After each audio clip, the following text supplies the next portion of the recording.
안녕하세요. 월요일 더 바이블에 오신 모든 빛의 성도님들을 환영합니다. 오늘은 여호수아 4장 15절부터 5장 1절까지의 말씀을 함께 공부해 보려고 하는데요. 먼저 기도로 더 바이블 시작해 보도록 하겠습니다. 하나님 감사합니다. 오늘도 저희에게 새로운 하루를 주시고 또 이 하루를 하나님의 말씀 안에서 말씀과 함께 살아갈 수 있게 하여 주시니 감사를 드립니다.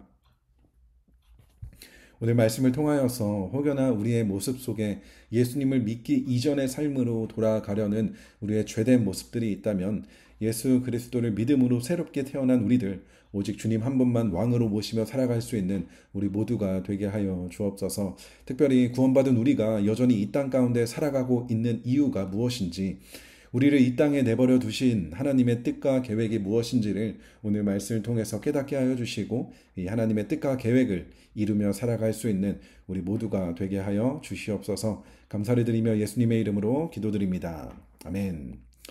네, 오늘 4장 15절부터 오늘 말씀 보겠는데요. 15절 이전에 있었던 상황에 대해서 간략하게 설명을 드리면, 이스라엘 백성들이 40년의 광야 생활을 마치고 이제 약속의 땅인 가나안 땅을 코앞에 두고 있는 상황입니다. 그런데 이 가나안 땅에 들어가기 위해서는 그들이 꼭 지나가야만 했던 강이 있는데 바로 요단강입니다. 이곳을 지나가야만 가나안 땅에 들어갈 수 있었는데, 그 당시 물살이 넘칠대던 범람기였고 사실 사람의 힘으로는 결코 건너갈 수 없는 게 이 요단강이었습니다. 그런데 하나님께서는 언약궤를 메고 있었던 제사장들에게 그들이 먼저 강물에 들어가 거기에 서 있으라 말씀하시게 됩니다. 그리고 이 말씀에 순종하여서 제사장들이 언약궤를 메고 믿음의 발걸음을 내딛게 되는 순간 이 요단강이 마르게 되는 기적이 일어나게 됩니다.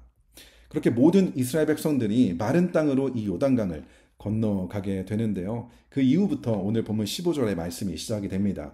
오늘 15절 보도록 하겠습니다. 주님께서 여호수아에게 말씀하셨다. 이어서 16절이요.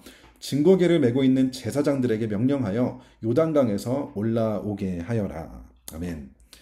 증거궤를 메고 있었던 제사장들은 이스라엘 백성들이 모두 지나갈 때까지 요단강에 서 있었는데, 이제 모두가 지나가고 난 이후에 이 제사장들도 요단강에 올라오라 이야기를 하게 됩니다. 그러자 어떤 일이 일어났을까요? 오늘 본문 17절과 18절입니다. 그래서 여호수아가 제사장들에게 요단강에서 올라오라고 명령을 내렸다. 주님의 언약궤를 맨 제사장들이 요단강 가운데서 올라와서 제사장들의 발바닥이 마른 땅을 밟는 순간 요단강 물이 다시 원래대로 흘러 전과 같이 강둑에 넘쳤다. 아멘. 제사장들이 이제 요단강에서 나와 마른 땅을 밟게 되는 순간 다시 요단강의 물이 차오르는 일들이 일어나게 됩니다. 그런데 오늘 본문을 보게 되면 이 증거궤 그리고 언약궤가 16절과 18절에 등장을 하게 되는데요. 이 두 단어는 동일한 단어인데요. 이 언약궤와 증거궤 이 안에 있었던 내용물을 살펴보게 되면 이 안에는 만나를 담았던 금 항아리가 있었고 또 아론의 쌍난 지팡이가 있었습니다. 그리고 십계명 두 개의 돌판이 이 언약궤 안에 있었는데요. 여기서 우리가 기억해야 하는 아주 중요한 사실은 우리의 눈앞에 불가능한 상황들, 더 이상 앞으로 나아갈 수 없는 이러한 불가능한 요단강 앞에서 우리가 붙잡아야 하는 것은 바로 하나님의 약속의 말씀이라는 것입니다.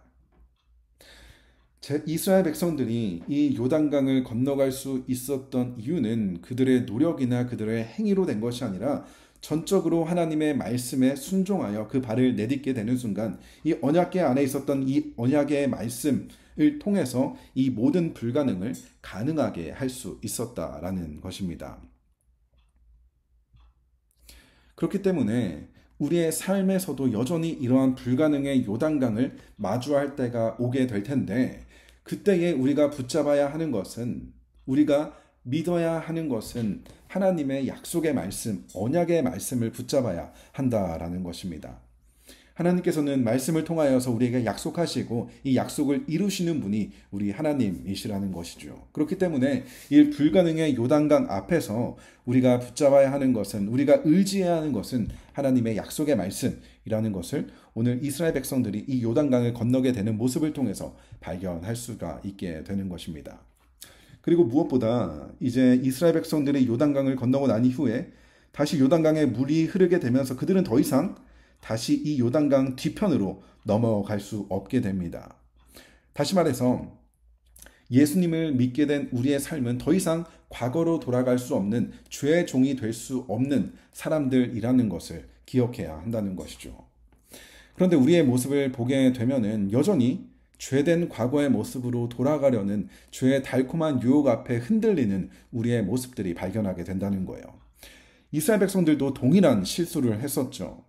이집트에서 구출되어 홍해를 건너왔음에도 불구하고 광야에서의 삶, 하나님과 함께하는 그 여정의 어려움이 찾아올 때마다 이집트를 떠올리며 이집트에서 내가 고기를 먹고 편하게 살았는데 이곳에서 내가 죽겠구나라는 이야기를 하는 모습을 보게 됩니다.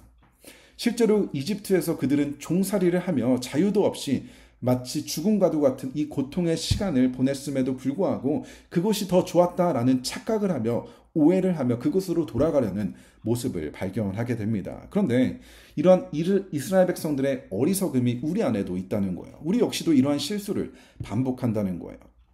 예수님을 따르는 여정 속에서 힘들고 어려운 일이 생기게 될 때 다시 예수님을 믿기 이전의 삶을 그리워하고 그때가 좋았다라고 착각하는 우리의 모습이 있다는 거예요. 하지만 하나님을 떠난, 하나님이 계시지 않는, 하나님이 동행해 주시지 않는 삶은 우리의 영혼을 벌들게 하며 결국 우리를 영원한 죽음으로 인도하는 죽음과도 같은 과거의 고통의 시간임에도 불구하고 자꾸만 오늘의 삶을 돌아보면서 자꾸만 이전의 삶을 그리워하는 우리의 모습을 발견하게 됩니다. 하지만 예수님을 믿은 우리는 더 이상 이전으로 돌아갈 수 없다는 것이죠. 이제 새로운 피조물로서 이제 하나님과 함께 동행하며 예수 그리스도를 닮아가는 새로운 삶을 계속해서 포기하지 않고 이어나가야 한다라는 것입니다. 이어서 19절과 20절을 보게 되면 백성이 첫째 달 열흘에 요단강을 건너 여리고 동쪽 변두리 길갈에 진을 쳤다. 여호수아는 요단강에서 가져온 돌 12개를 길갈에 세우고. 아멘. 이전의 말씀을 보게 되면 여호수아가 이스라엘 백성들이 요단강을 마른 땅으로 건너갈 때에 이 요단강에 있었던 돌들을 지파별로 하나씩 챙기라고 이야기를 합니다. 그리고 요단강을 건너게 되자 길갈에 그들이 가지고 있었던 12개의 돌을 모아서 그곳에 세우게 되는데요.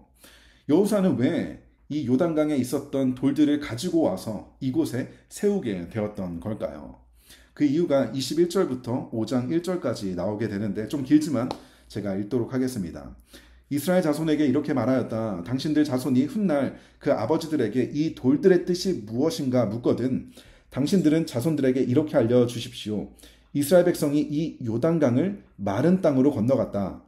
우리가 홍해를 다 건널 때까지 주 우리의 하나님이 우리 앞에서 그것을 마르게 하신 것 같이 우리가 요단강을 다 건널 때까지 주 우리의 하나님이 요단강을 마르게 하셨다.